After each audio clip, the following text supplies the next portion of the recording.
เอาเราจึงทำได้อีกคำนวณหนึ่งบอกว่าเป็นมนุษย์สุดชั่วดีอยู่ที่จิตบ่มจริตกายวจีมีกุศลด้วยสติและปัญญา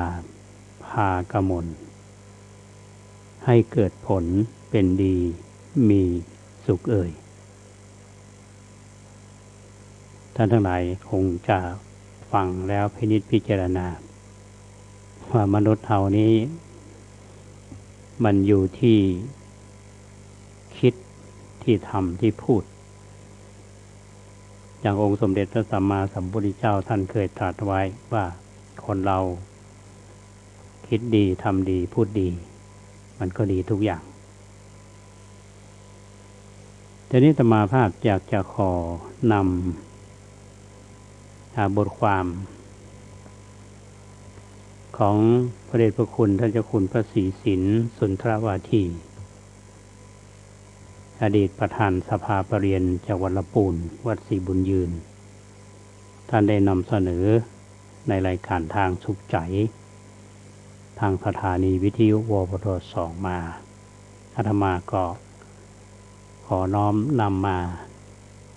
ถ่ายทอดให้ท่านทั้งหลายได้ฟังกันในหัวข้อเรื่องว่านินทาและสรรเสริญท่านบอกว่าการพูดถึงความผิดความเสียของการนั้นถ้าผู้พูดมีกุศลเจตนาเป็นที่ตั้งได้พูดกันต่อหน้าด้วยความปรารถนาดีเรียกกันว่าตักเตือนหรือว่าสั่งสอนใครได้ฟังคำพูดประเภทนี้ทางศาสนาก็แนะทางปฏิบัติไว้ว่าให้ถือเสมอเขาบอกชี้ขุมทรัพย์ให้ควรจะตระหนักในคำตักเตือนนั้นเป็นอย่างยิ่งแต่ถ้าพูดถึงความผิดความเสียกันในที่ลับหลังเพื่อต้องการจะทำลายชื่อเสียงของเขาเป็นการติเพื่อจะให้เตียนให้ต่ำเจตนาของผู้พูดก็มีส่วนร้ายเรียกกันว่านินทาอันด้วยคำจำพวกนินทานั้นจะว่าไปมีอิทธิพลอยู่เป็นอันมากทำให้จิตใจหดหู่เหี่ยวแห้งชอบคนตรงกันข้ามคำสรรเสริญทำให้เกิดความเพลิดเพลินเจริญใจทำให้เกิดอุตสาหะวิริยะได้เกิดกำลังใจคำนินทาและสรรเสริญเคยมีมาแล้วตั้งแต่คนเราพูดเป็นจนกระทั่งบัดนี้เราก็ยังได้ยินอยู่ทั่วไปเนี่ยเป็นของเก่าแก่นมนานเหลือเกินบุคคลใดมีจิตใจอ่อนไหวง่ายได้ฟังคำนินทาแล้วก็เท้าอ่อนมืออ่อนไม่อยากจะทำอะไรเพราะกลัวคนอื่นแสดงกิริยาเอะอะปึงปังเมื่อได้ฟังคำนินทาอ้างว่าจะไปขึ้นโรงขึ้นศาลฟ้องร้องฐานหมิ่นประมาทบางคนใจร้อนยิ่งกว่านั้นถือไม้ถือค้อนตามไปเขกหัวคนผู้เป็นต้นคิดประดิษฐ์คำนินทาแก่ตนก็เคยปรากฏเป็นเรื่องราวอยู่บ่อยๆถ้าเราปรงตกเสียนิดเดียวว่าเรื่องนินทาเป็นเรื่องโลกธรรมรับฟังเอาไว้เป็นคติสอนใจตนเองบ้างก็ดีแต่ไม่ควรเลยที่จะเอะอะโวยวายเดือดร้อนไปเพราะคำนินทาสาละเลวเหล่านั้นนิ่งเฉยไว้ชั่วมื้อชั่ววันมันก็หายไปเหมือนลมพายุที่พัดผ่านไปตามฤดูกาลนัตถิโลเกอนินทิโตคนไม่ถูกนินทาไม่มีในโลกพุทธภาษิตจากธรรมบทขุตกานิกายที่จบลงคือบทความสั้นๆของพระเดชพระคุณท่านเจ้าคุณพระศรีสินสุนทรวาทีที่อาตมาภาพนำมาเสนอท่านผู้ฟังในวันนี้ ก็คงจะเห็นด้วยเนาะในจุดมุ่งหมายในการที่นำเสนอเรื่องนินทาและสรรเสริญเป็นโลกธรรมคนเฮานี้บ่ถูกนินทามามีในโลกที่พระพุทธเจ้าท่านตรัสเอาไว้พุทธภาษิตที่อาตมานำเสนอผ่านไปเมื่อกี้นี้เพราะฉะนั้นคนเฮานี้จำเป็นอยู่เองจะต้องฝึกจิตฝึกใจคนที่มีประสบการณ์ชีวิตผ่านร้อนผ่านหนาวมามากมายจะทำให้มีความเข้มแข็งเรื่องเดียวกันแต่ถ้าคนประสบบางคนที่บ่มีประสบการณ์นี่จะบอกว่ามันเป็นเรื่องใหญ่ที่สุดในชีวิตแต่ถ้าคนมีประสบการณ์ผ่านเรื่องราวนั้นๆมาแล้วท่านจะบอกว่าเรื่องธรรมดาจิ๊บจ้อยภาษาปัจจุบันนี้แล้วเขาจะหันได้ท่านผู้ฟังคนที่ผ่านร้อนผ่านหนาวมาโดยเฉพาะผู้ที่มีประสบการณ์ชีวิตมีความเข้มแข็งแล้วก็อดทนยิ่งจิตที่ฝึกดีแล้วนี่ก็เป็นจิตที่นิ่งเพราะว่าอย่างจะมากระทบเหมือนพระศิษย์นำรายการของรายการร่มโพเฮาเนี่ยท่านผู้ฟังที่อาตมาบอกว่าภูเขาหินแท่งทึบไม่หวั่นด้วยแรงลมฉันใดบัณฑิตย่อมไม่หวั่นไหวด้วยนินทาและสรรเสริญฉะนั้นเขาจะได้ว่าอย่างองค์สมเด็จพระสัมมาสัมพุทธเจ้าเนี่ยท่านเป็นบรมครูเป็นสัพพัญญูแต่ว่าพระองค์ก็ยังถูกคนด่าคนว่าคนนินทาแม้แต่พระประธานในวิหารในโบสถ์ก็ถูกนินทาพยายามว่าโอ้พระพุทธรูปในประธานนี่ก็งามแต่เชื่ออย่างเดียวบัญยิ้มนะหรือหน้าบึ้งไปนี่ก็มีนะเป็นธรรมดาเพราะฉะนั้นเราก็เป็นกำลังใจซึ่งกันและกันนะถ้าท่านผู้ฟังนะเป็นกำลังใจซึ่งกันและกันเราก็ต้องอดทนนะยิ่งในสังคมปัจจุบันเนี้ยณวันนี้ท่านผู้ฟังณพ.ศ. 2564เนี่ยอาตมาว่าเป็นปีที่เราจะต้องใช้ความอดทนมากเพราะว่าสถานการณ์โลกก็ดีสถานการณ์บ้านเมืองก็ดีสถานการณ์ทางเศรษฐกิจก็ดีทางด้านสังคมก็ดีและยิ่งด้านสาธารณสุขนี่ยิ่งก็ทุกข์จะลำบากเราจะไปที่ไหนเนี่ยมันจะมีแต่คนเรื่องความกังวลพ่อประโยคแรกที่เขาถามกันทุกวันเนี่ยฉีดวัคซีนหรือยังบางคนก็บอกว่าเป็นกำหนดวันแล้วนะแต่ใจเนี่ยบอกใครฉีดก็ได้รอไปสักพักกันบางคนก็บอกว่าโอ้ยฉีดแล้วสบายจิบ2 เข็มละบางคนก็มาเล่าฟังบางคนเขาฉีดไปละ2 เข็มก็มีสิทธิ์ไม่ใช่ว่าปลอดภัยนะเพราะฉะนั้นวันนี้ข่าวสารข้อมูลเราก็ต้องพิเคราะห์กันให้ดีและต้องมีสติอยู่ทุกเมื่ออาตมาก็เป็นกำลังใจให้กับญาติโยมมีวันก่อนได้มีเจ้าหน้าที่หน่วยงานหนึ่งเป็นก็โทรหาอาตมาเพราะว่าอยากให้วัดประแดงเอานี่จัดโครงการปฏิบัติธรรมเหมือนปีที่ผ่านมาวันอาตมาก็บอกว่าโอ้ปีนี้ถ้าจะว่า ว่าไหวก็เพราะว่ามันอยู่ในช่วงของสถานการณ์โควิดเนาะก็ได้ปฏิเสธเปิ้นไปเปิ้นก็ว่าเข้าใจนะเพราะฉะนั้นเราจะหันได้ว่าช่วงปี2 ปีเนี่ยท่านผู้ฟังจะสังเกตกิจกรรมทางด้านศาสนาเนาะเคยมีมันก็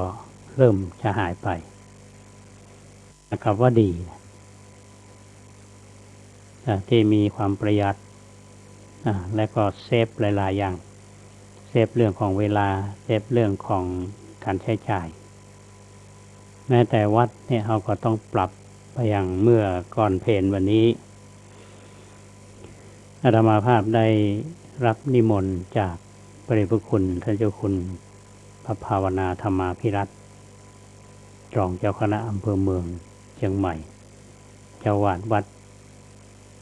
ลำเปิงตาโพธารามเพิ่นได้จัดงานบำเพ็ญกุศลศพก็คือกับพระท่านรูปหนึ่งซึ่งเป็นพระวิปัสสนาจารย์สายต่างประเทศเมื่อฟังประวัติเปิ้นแล้วก็อันว่าการมรณภาพของท่านมันเป็นเรื่องที่เรามองถึงความตั้งใจของท่านตั้งใจเข้ามาบวชกับวัดลำเปิงกับท่านเจ้าคุณภาวนาแล้วก็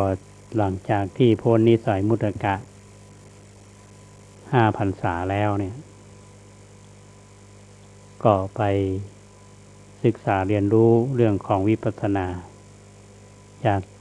พระพรหมมงคลวัดพระธาตุเจ้าสี่จอมทอง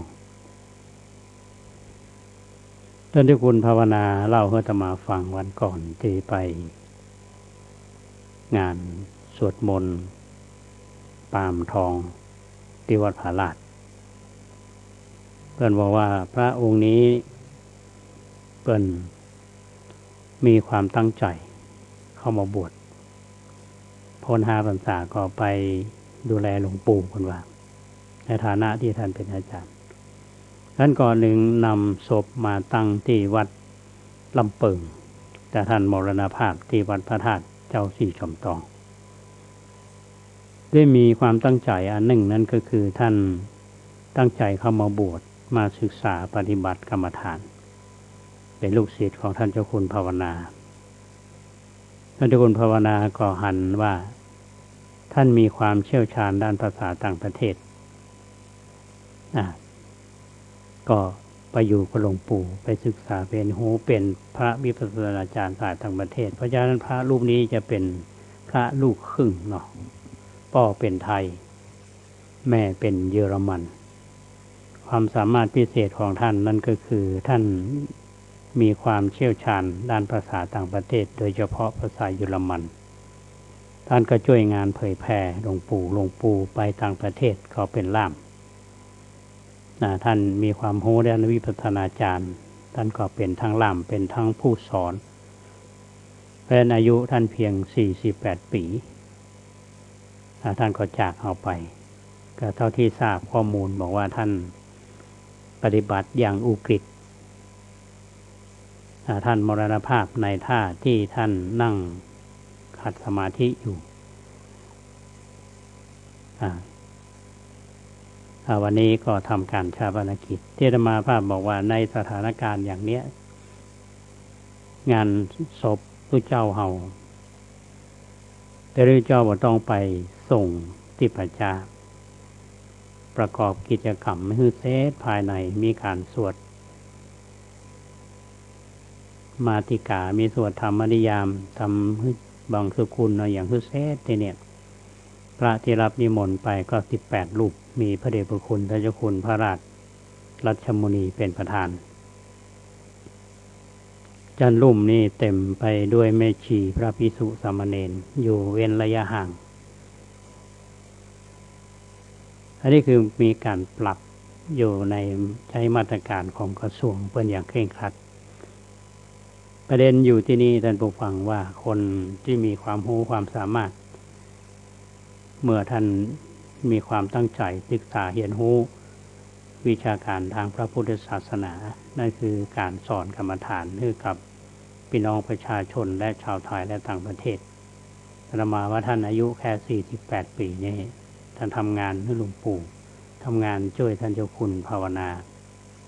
เขาเสียดายในฐานะเป็นสมาชิกท่านหนึ่งเพราะฉะนั้นทุกท่านที่ไปก็แสดงความไว้อาลัยอันนี้คือปรับกิจกรรมหลายๆกิจกรรมในสถานการณ์โควิดและบางแห่งเรื่องประเพณีทำงานศพเนี่ยท่านผู้ฟังวันก่อนก็ไปงานศพที่วัด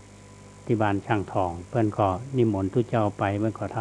ำบางสกุลอย่างคือเซตที่หันที่จะไปส่งป่าช้าแท้ๆก็มีพี่ๆน้องๆเดี๋ยวนี้วัดต่างๆเริ่มเป็นลักษณะนี้นะครับเริ่มไอ้นิวนอร์มอนที่ว่าเนี่ยก็เริ่มปรับนะครับก็ถ้ามองดีมันก็ดีมันเป็นสิ่งที่จะต้องปรับเปลี่ยนอันนี้ก็เล่าให้ท่านทั้งหลายได้ฟังกันแถมสัก5-6 นาทีจะพักครึ่งหลังจะพักครึ่งแรกและครึ่งหลังก็จะมีเรื่องมาเล่าท่านทั้งหลายได้ฟังกันวันก่อนเนี้ยโยมโทรมาหาว่าก็หันว่าหลวงพ่อบอกว่าวัดประแดงนี่เริ่มที่จะขับเคลื่อนงานบูรณะบันไดนาคมีความคืบหน้าจะใดโยมก็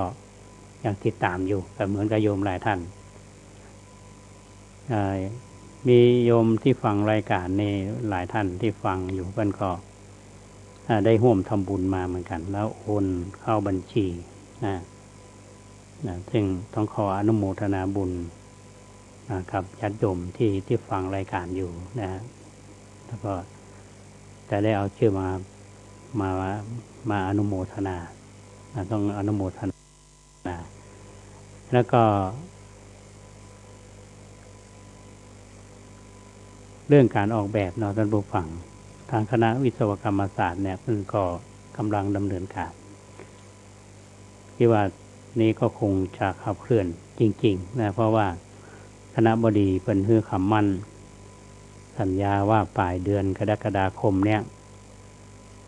ก็จะเสนอแบบพร้อมกับงบประมาณเพราะฉะนั้นญาติโยมที่จะร่วมทำบุญเป็นเจ้าภาพสร้างบันไดนาคก็ดีกำแพงวัดประแดงก็ดีแล้วจะมีรายละเอียดให้ท่านทั้งหลายได้รับทราบและเราก็ช่วยกันถึงแม้ว่าสถานการณ์โควิดแต่ว่าสิ่งบางอย่างเราก็ต้องทำในกรอบที่คิดว่ามันความเป็นไปได้นี่ก็ธรรมภาพจะได้นำความคืบหน้ามาเสนอท่านทั้งหลายได้มีโอกาสได้สร้างบุญสร้างกุศลด้วยกันในส่วนการบูรณะศาลาโตแสงชัยซึ่งศาลาหลังนี้เจ้าภาพก็คือบริษัทแสงชัยมอเตอร์เซลล์จำกัดเนาะเปิดได้สร้างขึ้นมา25 ปีละก็ชำรุดทรุดโทรมปั้นลมก็ผุละผุพังหลังคากระเบื้องก็แตกข้างในก็ต้องปรับปรุงเนาะทาสีตอนนี้เอาก็ได้ว่าจ้างทำสัญญาจ้างกับผู้รับจ้างไปแล้วก็ทาสีก็เรียบร้อยแล้วก็งานที่จะต้องทำต่อไปนั่นก็คือทำปั้นลมอันนี้ก็ต้องใช้เวลาพอสมควรอันนี้เป็นความคืบหน้าท่านผู้ฟังก็อนุโมทนาบุญกับบริษัทแสงชัยมอเตอร์เซลล์จำกัดเนี่ยที่เป็นเจ้าภาพอันนี้เพิ่นนำกระดูกของพ่อของแม่เพิ่นมาไว้ในศาลานี้ก็ กว่าปีละอันนี้ก็เป็นเรื่องที่ทุกท่านได้มีส่วนร่วมก็คือร่วมอนุโมทนาบุญวาระต่อไปนี้เราก็จะเป็นสถานที่ที่เราทำกิจกรรมของวัดทำบุญก็ดีอย่างก็ดีนี่เป็นเรื่องที่เราอนุโมทนาด้วยกันพระธรรมอันหนึ่งท่านผู้ฟังมีข่าวของคณะสงฆ์ปกติเนี่ยคณะสงฆ์เราจะมีกิจกรรมหลังวันเข้าพรรษาก็ดีออกพรรษาก็ดีหรือว่าเดือนจีปีใหม่เนี่ย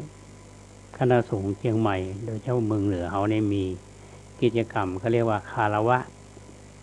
หรือภาคกลางของว่าสามีจิกรรมก็คือสู่มาคารวะท่านมานึกถึงภาพสมัยหลวงปู่วัดสี่จอมทองอยู่เนี่ยท่านจะมาเป็นประธานทุกปีและท่านคือโอวาทแต่ประเดี๋ยวนี้บรรละสังขารละแต่เมื่อกิจกรรมแต่คณะสงฆ์เขาที่ทำอยู่เขาก็ปีนี้ทราบจากแหล่งข่าวทางคณะสงฆ์เพิ่นบอกว่าเข้าพรรษาหลังเข้าพรรษาเนี่ยจะบ่มีพิธีโสมาคารวะในนามของคณะสงฆ์ก็ด้วยเหตุที่ว่านะมีการชุมนุมกันเว้นระยะห่างเนี่ยปีนี้งดก็บ่มีแต่ว่าคงความเป็นสาระได้อยู่นะเรื่องนี้เป็นที่น่าชื่นชมสำหรับพระเถระผู้ใหญ่ในส่วนกลางเนี่ยเป็นชื่นชมคณะสงฆ์จังหวัดเชียงใหม่เฮาและมีกิจกรรมหนึ่งท่านผู้ฟังของคณะสงฆ์วันก่อนนะอาตมาภาพมีโอกาสติดตามท่านพระครูรัตนสุตตสุนทรเลขานุการสภานักธรรมจังหวัดเชียงใหม่หรือเขารู้จักแนะนำท่านพระมหาอินแก้ววัดสันปะคอยไปปะ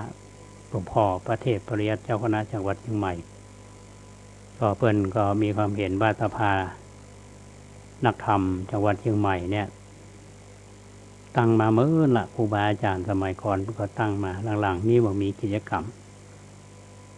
ตรงนี้เพิ่นก็จะมีกิจกรรมมาหนึ่งก็คือเปิดคอลัมน์ในหน้าหนังสือพิมพ์ไทยนิวฉบับวันศุกร์เพราะว่าวันศุกร์แรกนี่ก็มีตัวอย่างไปละถ้าต่อไปก็จะมีบทความธรรมะจะมีข้อเขียนของพระเถระที่จะไปเขียนในคอลัมน์นี้จะมีพระเถระผู้ใหญ่ระดับของเจ้าคณะจังหวัดรองจังหวัดเจ้าคณะอำเภอและจะมีข่าวสารตรงช่องนี้อาตมาก็ประชาสัมพันธ์ให้กับสภานักธรรมจังหวัดเชียงใหม่โดยว่าเปิดคอลัมน์ใหม่ในหนังสือพิมพ์ไทยนิวทุกวันศุกร์หน้า3แล้ววันพรุ่งนี้ท่านผู้ฟังวันที่27มิถุนายน2564เวลาบ่ายโมงพระเทพปริยัติเจ้าคณะจังหวัดเชียงใหม่ได้มอบหมายคือพระราชรัตมุนีเจ้าคณะอำเภอเมืองเชียงใหม่เป็นประธานมอบตราตั้งพระสังฆาธิการที่พระวิหารหลวงวัดสวนดอกก็มีตราตั้งเจ้าคณะตำบลทราบว่าท่านพระครูธีระสุตพจน์ด็อกเตอร์หรือท่านพระมหาสง่าเป็นรักษาการเจ้าคณะตำบลสุเทพเขต2ก่อนนี้จะเป็นตัวจริงละพวกนี้ก็คงเข้ารับตราตั้งและนอกจากนั้นก็มีรองสำหรับญาติโยมที่จากมักคุ้นครับ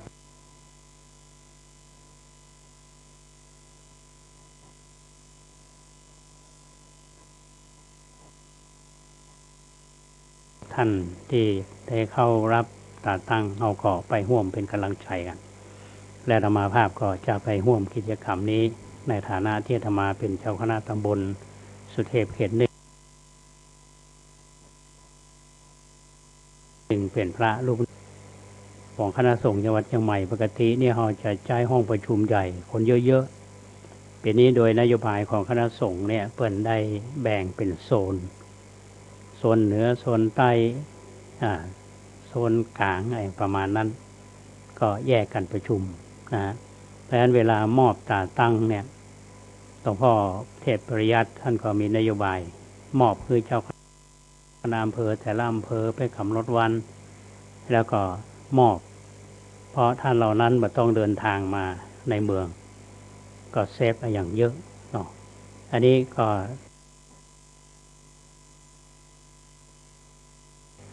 สำหรับอำเภอต่างๆท่านทั้งหลายก็ฟังว่าเจ้าคณะอำเภอเป็นจะมอบเมื่อใดอย่างใดสำหรับอำเภอเมืองวันพรุ่งนี้เนาะบ่ายโมงท่านผู้ฟังปะธรรมาได้ถ้าวันผูกบ่ายโมงที่วิหารหลวงวัดสวนดอกอำเภอเมืองจังหวัดเชียงใหม่มีพิธีมอบตาตั้งพระสังฆาธิการที่จะเข้ามาช่วยกันบริหารงานคณะสงฆ์ช่วงนี้ก็พักสักคำช่วงที่สองเราก็มาฟังเรื่องราวของท่านครูบาเจ้าศรีวิชัยว่าจะไปไหนวัดเนี่ยจะมีผลงานอย่างพ้องมาเล่าสู่ท่านทั้งหลายได้ฟังกัน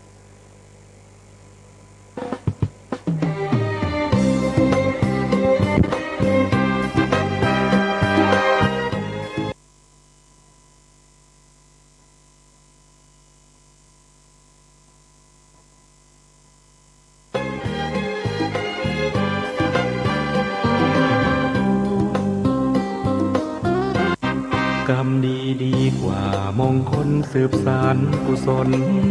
ความดีกว่านั่งเคราของขลังพระเครื่องตระกุดปลูกเสกว่าแสนจะมังอันธพาลเกลื่อนหาเอามาปลอบขวัญยังตายเกลื่อนกันชีวันเป็นเครื่องคอยคุ้มเพราะเป็นพระองค์จริง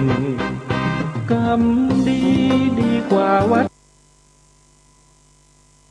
ถูกมงคลทำดีในตนฝืนยิ่งก็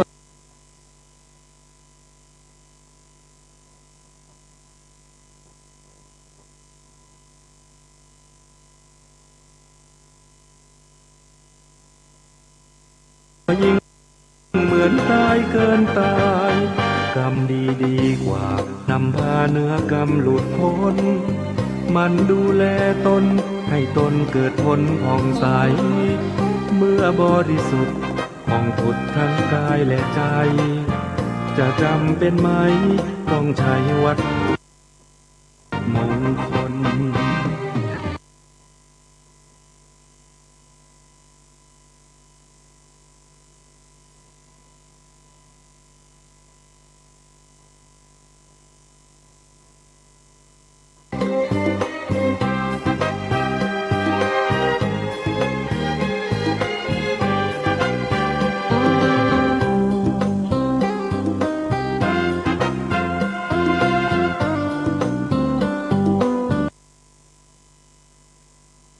พระเครื่องตระกุดปลูกเสกว่าแสนฉมังคาดมัวแขนมั่งมัวนึกว่ายังได้คมอันธพาลเกลื่อนเสาะหาเอามาปลอบ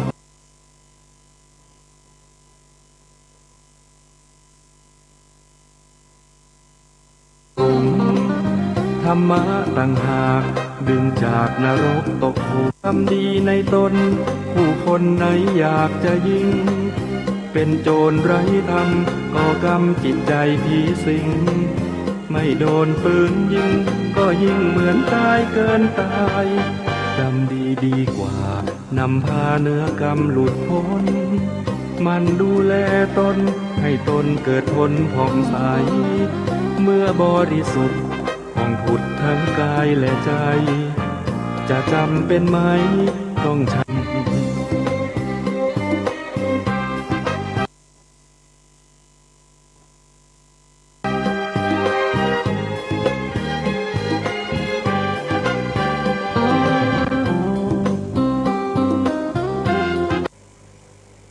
ท่านผู้ฟัง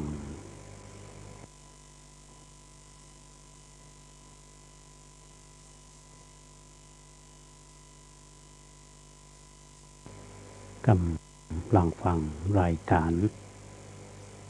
ลมเข้า 12.25 เมกะเฮิรตซ์ซึ่งออกอากาศทาง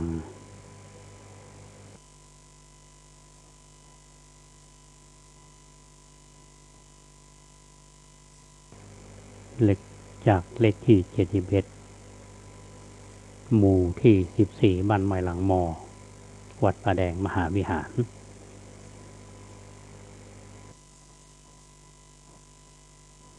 โดยการร่วมโพนำเสนอแก่ท่านผู้ฟังเป็นรายการสดและญาติโยมติดตามได้หลายช่องทางในรัศมี 3.25 เมกะเฮิรตซ์แล้วก็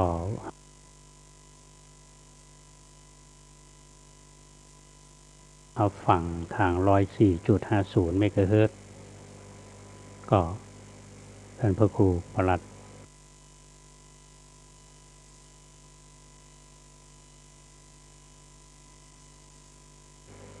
แห่ง92เฮานี้สามารถรับฟังได้ในละปูนอำเภอเมืองแล้วก็อำเภอสันกำแพงแค่ได้อยู่แต่ถ้าหากอำเภอเวียงป่าเป้าก็ดีอำเภอไกลๆไปก็คงจะเป็น 104.50 เมกะเฮิรตซ์ที่ญาติโยมรับฟังกันอันนี้ก็ต้องอนุโมทนากับการแจ้งผลการรับฟังมหาอาตมาโดยโทรศัพท์มาแจ้งผลการรับฟังแล้วก็โยมหลายท่านก็บอกว่าฟังอยู่เน้อได้ยินเสียงก็สุขใจละอันนี้ก็ใจชื้นขึ้นมาหน่อยก็นึกว่าตุลุงวัดป่าแดงจมอยู่คนเดียวก็อาทิตย์หนึ่งเขาก็ปะกัน2 วันท่านผู้ฟัง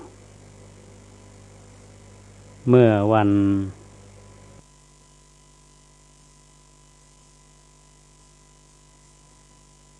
อาทิตย์ที่แล้วนี่ท่านผู้ฟังจำได้ก็ว่าอาตมาเล่าเรื่องอย่างให้ท่านทั้งหลายได้ฟังกัน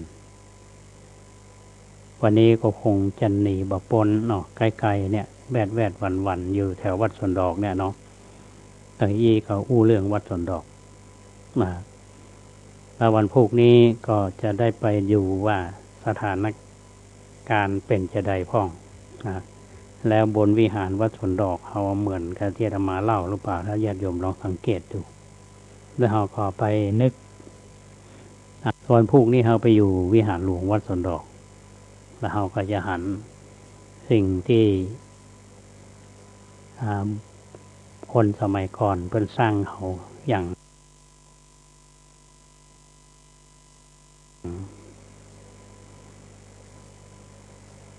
พระธาตุเจดีย์ก็ดีนะฮะวิหารหลวงก็ดีท่านผู้ฟังก็คงจะจำได้ที่วันก่อนที่มีโยมถามอาตมาก็เล่าเรื่องพระธาตุที่ท่านสมณะเถระได้อัญเชิญมาจากเมืองปางจาแล้วก็มาที่วัดพยืน2 พรรษาแล้วก็มาที่วัดสวนดอกพระธาตุบรรจุสร้างพระธาตุที่วัดสวนดอกองค์หนึ่งแล้วก็ที่วัดดอยสุเทพพระธาตุเจ้าดอยสุเทพองค์หนึ่งก็เป็นพระธาตุหรือพระบรมสารีริกธาตุเฮาหันปัจจุบันนี้อย่างวิหารหลวงวัดสวนดอกเนี่ยถ้ามองถึงของทรัพย์สมัยใหม่เนี่ยก็จะมองว่าวิสัยทัศน์วิหารหลังนี้เช่นของครูบาเป็นสร้างวิหารพระห้างวิหารเปลือยเนาะถ้ากำเมืองเขาปุ๋ยตัวจุนอุ่นเนี่ยเขาว่าปุ๋ยตัวก็คือวิหารเปลือยหรือเปลือยเนี่ยก็คือโล่ง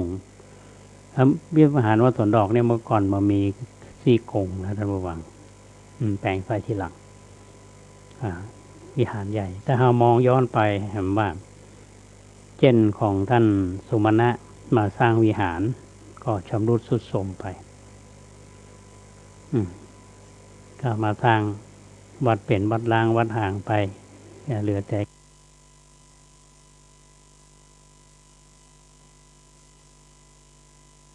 ก้าเจดีย์เหลือข้าพระเจ้า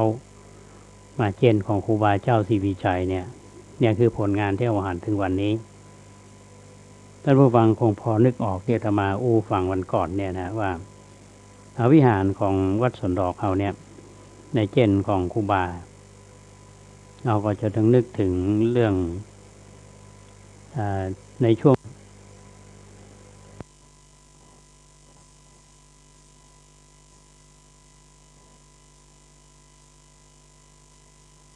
คือหลังจากวิหารเดิมถูกลมพัดเนาะก็เหลือแค่พระพุทธรูปพระประธานคือในตำนานส่วนดอกเนี่ยเปิ้นระบุว่าครูบาเจ้าศรีวิชัยเนี่ยมาบูรณะวัดสวนดอกเนี่ยในปีพ.ศ. 2474ปีหลวงเม็ดขุดลงมือขุดฐานหากนี่ก่อสร้างวิหารยาว33 วา2 ศอกกว้าง12 วาเมื่อวันพฤหัสบดีแรม10 ค่ำเดือน8พ.ศ. 2474บูรณะปฏิสังขรณ์พระเจดีย์ประตูโค้ง4 ด้านพระเจดีย์พร้อมตกแต่งปูนปั้นอย่างงดงามสร้างประตูของครูบาเจ้าศรีวิชัยคือพระพุทธรูปก้าคิงก็จำนวน2 องค์บูรณะพระประธานพระ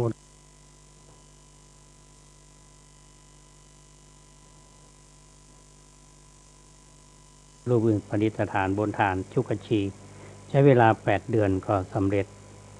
มันบอกว่าสร้างไว้ 65,400 รูปีเป็นเงินรูปีแต่ว่าเงินเหล่านี้ก็มาจากศรัทธาของประชาชนในส่วนของบัญชีถวายราชกุศลระบุว่าครูบาเจ้าศรีวิชัยสร้างกำแพงวัดสวนดอกเสร็จเมื่อ 2476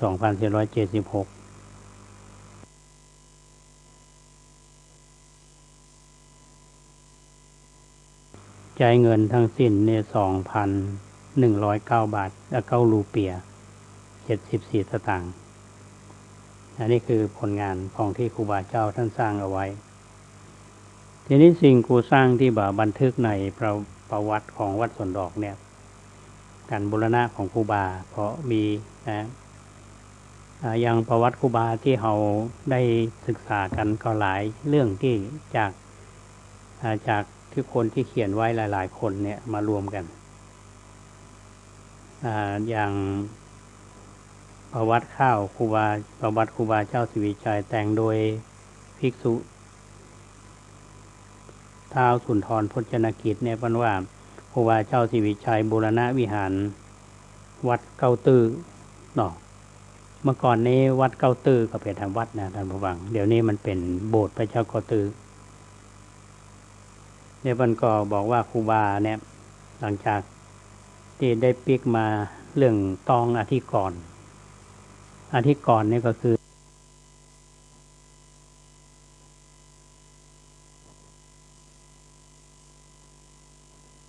ถูกกล่าวหา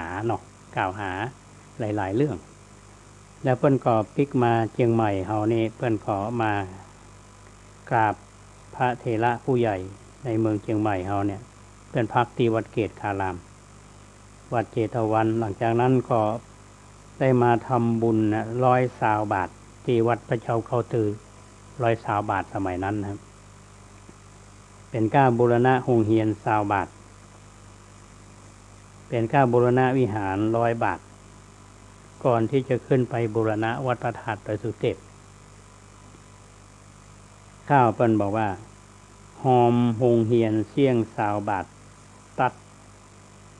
วัดเก้าตื้อแถมตวย100 บาทตัดเงินงามสวยช่วยบำรุงนี่เป็นความในข้าวเนาะที่ท้าวสุนทรพจนกิจเป็นเขียนแล้วระบุถึงบูรณะโรงเรียนเนี่ยท่านผู้ฟังอาตมาเคยได้ยินแม่หลวงวันเพ็ญขันสุยะอดีตผู้ใหญ่บ้านป่าแดงเนี่ยเพิ่นว่าสมัยนั้นเนี่ยที่วัดพระเจ้าเก้าตื้อนี่มีโรงเรียนนะเพิ่นว่าอันนี้ที่ครูบาเพิ่นหอมสร้างโรงเรียนเนี่ยคือโรงเรียนที่เก้าตื้อนะ แล้วก็มีคนเล่าฟังนะท่านผู้ฟังครับพอไปอยู่ที่หน้าโบสถ์พระเจ้ากระตืออาคารที่ซ้ายมือข้างประตูเนี่ยเป็นอาคารเฮียนของโรงเรียนบาลีสาธิตศึกษาช่วงที่อาตมาเป็นครูใหญ่โรงเรียนบาลีสาธิตเนี่ยตั้งแต่ปี 2533 ตั้งโรงเรียนใหม่นึกภาพตอนนั้นนี่เหมือนศาลาบาทเนี่ยท่านผู้ฟังเป็นโรงเรียนแล้วก็มีคนเพิ่นเล่าให้ฟังว่าที่หน้าโบสถ์พระเจ้ากระตือเนี่ยมีต้นดอกแก้วเนาะใหญ่แล้วมันกิ่งคุมหน้าโบสถ์พระเจ้ากระตือเลยคุมบริเวณที่เป็นโรงเรียนบริสาธิตเนี่ยอาตมายังตันหั่นต่อไม้พิกุลหรือต้นดอกแก้วอยู่อันนี้เป็นภาพในอดีตที่คนเล่าให้ฟังเพราะฉะนั้นเมื่อก่อนนี่เป็นโรงเรียนอย่างที่ครูบาท่านได้ทำบุญเนี่ยทีนี้มีคนที่ยืนยันว่าครูบาเนี่ยเพิ่นได้มาบูรณะวัดสวนดอกเนี่ยคนที่เพิ่นเล่าว่าสมัยท่านเป็นเนนน้อยเนี่ยก็จะได้รับใจครูบาสมัยที่ขึ้นไปดอยสุเทพตอนนั้นถ้าสร้างต่างโดยสุเทพก็ 2477 นะท่านผู้ฟัง77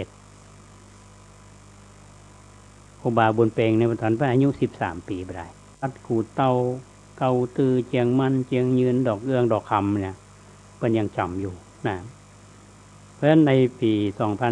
2477 ที่ครูบาบุญเปงจะได้เนาะตอนที่ถ้าเป็นโมเดลนะก็ก๊อปปี้ไว้นะมูแผ่ไปนะเป็นโบสถ์ที่ก่อนที่จะมีการบูรณะอาตมาเชื่อว่าอันนั้นแหละคือฝีมือของครูบาเจ้าสิวิชัยอย่างโบสถ์พระเจ้าก็ตื้อประเดี๋ยวนี้เป็นการบูรณะมาใหม่นะอาตมายังจำได้ว่าร่องรอยของวัดสวนดอกเนี่ยท่านที่ไปวัดสวนดอกณวันนี้นะจะมีอาคารเฮียนมชลเนาะมี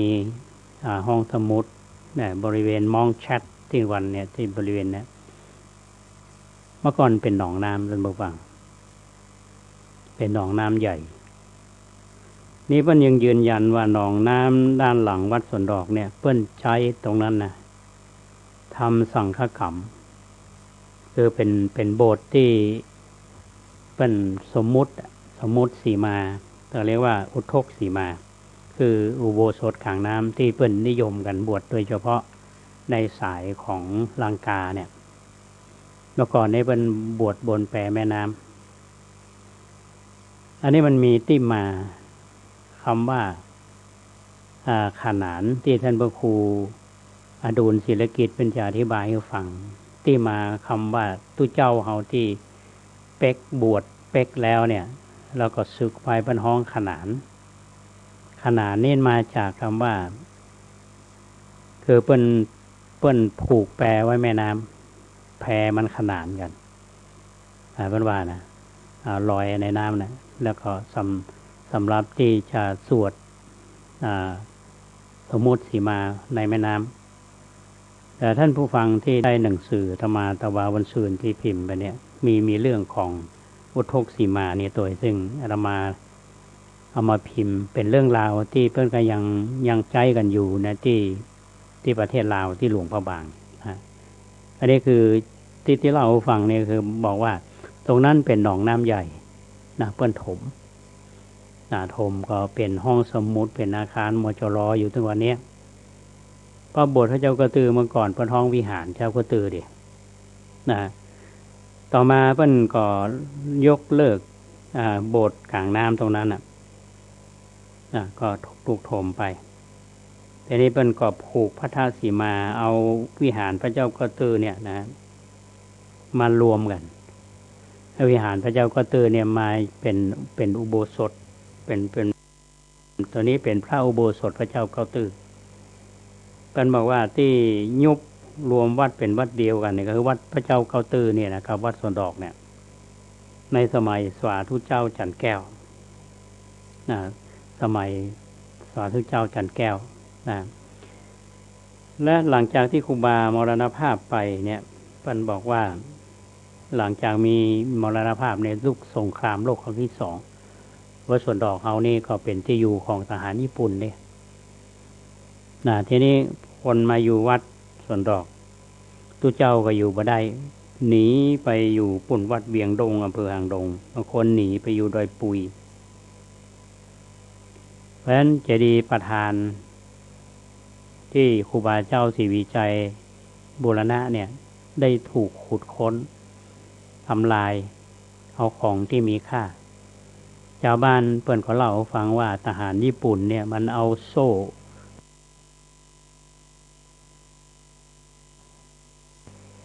ขึ้นไปกองยอดชัดเจดีย์แล้วก็ดึงลงมาหึ่งหักเข้าใจว่ามีทองคำซ่อนอยู่ในยอดของเจดีย์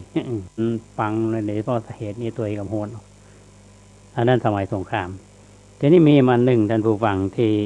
อยากจะเล่าท่านทั้งหลายได้ฟังกันว่าที่วัดสวนดอกเนี่ยอาตมามีประสบการณ์ว่าอย่างมันมีกุฏิอันหนึ่งอาคารไม้หลังหนึ่งที่สร้างร่วมสมัยกับครูบาเจ้าศรีวิชัยว่าห้องว่าอาตมาห้องกุฏิฝาไหลกุฏิฝาไหลเนี่ยเมื่อก่อนนี้มันเป็นที่เก็บของช่วงที่อาตมาอยู่มหาจุฬาจำได้อยู่ว่าเอาปืนกุฏิฝาไหลเนี่ยเป็นห้องเรียนหนึ่งนะของมมชลเนี่ยยังจำได้อยู่เนี่ยอาตมาก็ใช้ห้องเนี่ยสอนมีนิสิตสมัยนั้นมีท่านมหาสุชาติตอนนี้ก็เป็นมาปนานชาติเราเนาะสุชาโตเนี่ยอยู่วัดสวนดอกตอนนั้นก็มีหลายท่านมีท่านพระครูดร.ดวงจันทร์เขาตัวสมัยนั้นแล้วจำบ่ผิดเป็นห้องเรียนของมหาจุฬาเนี่ยกุฏิฝาไหลก็ซ่อมกันอยู่หลังๆมานี่ก็ใช้เป็นที่ทำประโยชน์มีเป็นสำนักงานของพัฒนาชาวเขามีพระไปอยู่มีห้องน้ำห้องท่าพอท่านเจ้าคุณราชโมนีเปิ้นเจ้าที่ตรงนี้สร้างเป็นศาลาปฏิบัติธรรมสุมาณะเปิ้นก็มอบกุฏิฝาไหลเนี่ยคือกับมหาวิทยาลัยเชียงใหม่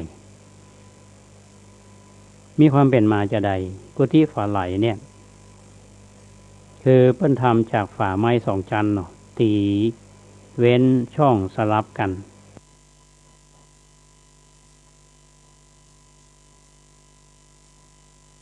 เลื่อนมาซ้อนกันฝาด้านหนึ่งก็ปิดเฮือนฝาไหลนี่คนที่สร้างก็คือหลวงอนุสารสุนทรหลวงอนุสารสุนทรที่อาตมาเคยเล่าท่านทั้งหลายได้ฟังกันนะว่าหลวงอนุสารสุนทรเนี่ยเป็นพ่อค้าเนาะที่แยกกับบุคุดเนี่ยมีบริษัทอนุสารแล้วก็แม่นางคำเที่ยงเปิ้นชอบว่าเปิ้นชอบอยู่มันโปร่งดี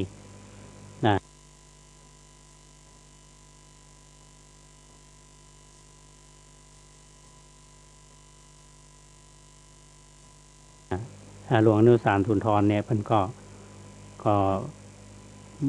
นะที่ฝาไหลอันนี้ก็เนาะส่วนผลงาน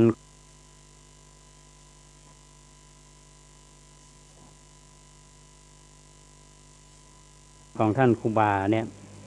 ที่เขาหันกันท่านทั้งหลายฟังเนี่ยมันบอกว่าจะเป็นพระพุทธรูปในสมัยไหนองค์นั้นองค์นี้เนี่ยก็เป็นเรื่องที่เล่าสู่กันฟังก็คงบ่ซีเรียสอย่างนักหนาเนาะสบายคิดว่าวันนี้อากาศเชียงใหม่เขาก็ฝนตกก่อนที่เข้ารายการเนี่ยอาตมาก็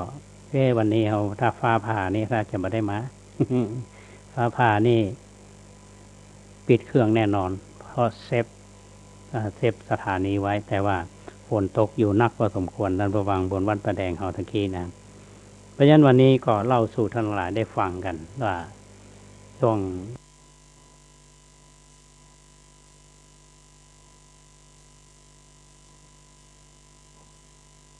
ฝั่งของรายการนี้ก็เล่าเรื่อง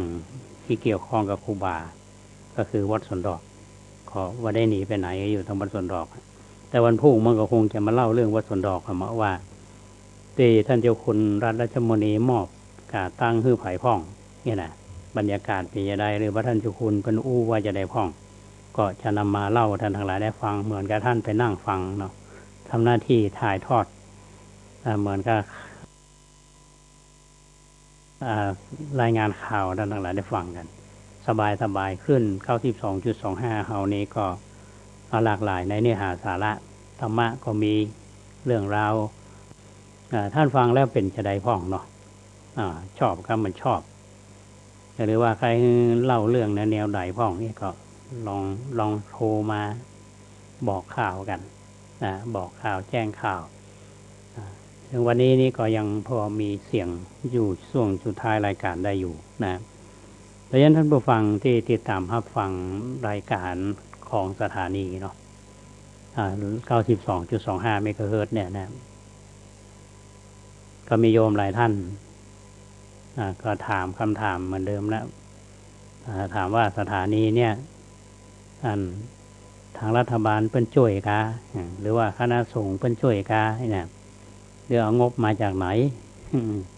ก็จะเป็นคำถามเนาะเพราะว่าการทำงานเนี่ยท่านผู้ฟังว่าอย่างงานของคณะสงฆ์เนี่ยนะอย่างงานคณะสงฆ์จังหวัดเชียงใหม่เนี่ยนะนิติบุคคลแต่ว่าวัดเนี่ยเป็นนิติบุคคลอย่างวัดป่าแดงเนี่ยเป็นนิติบุคคลเจ้าวาดเป็นเจ้าพนักงานช่วยวิทยากรก็เป็นเจ้าพนักงานนะก็มีกฎหมายรองรับคือพรบคณะสงฆ์นะวัดเป็นนิติบุคคลก็สามารถทำนิติกรรม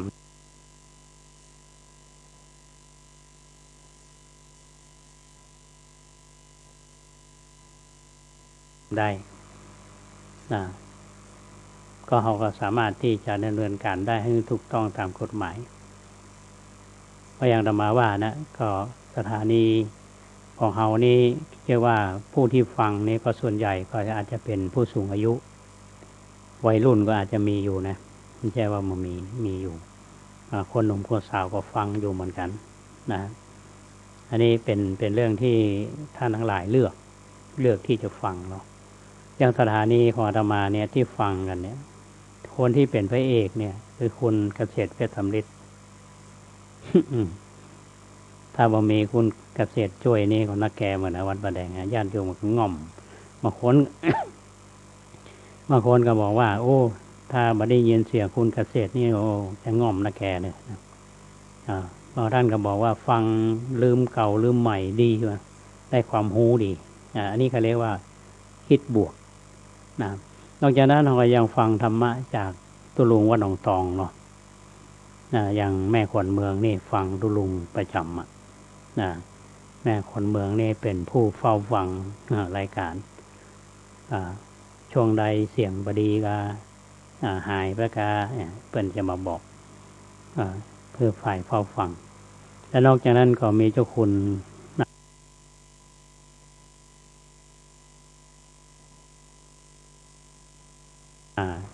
เจ้าคุณนันเอามา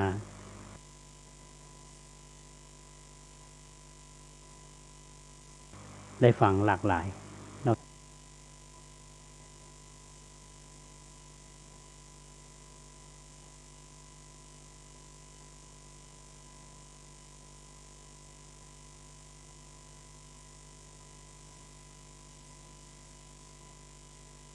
อย่างนั้นก็จะมีเรื่อง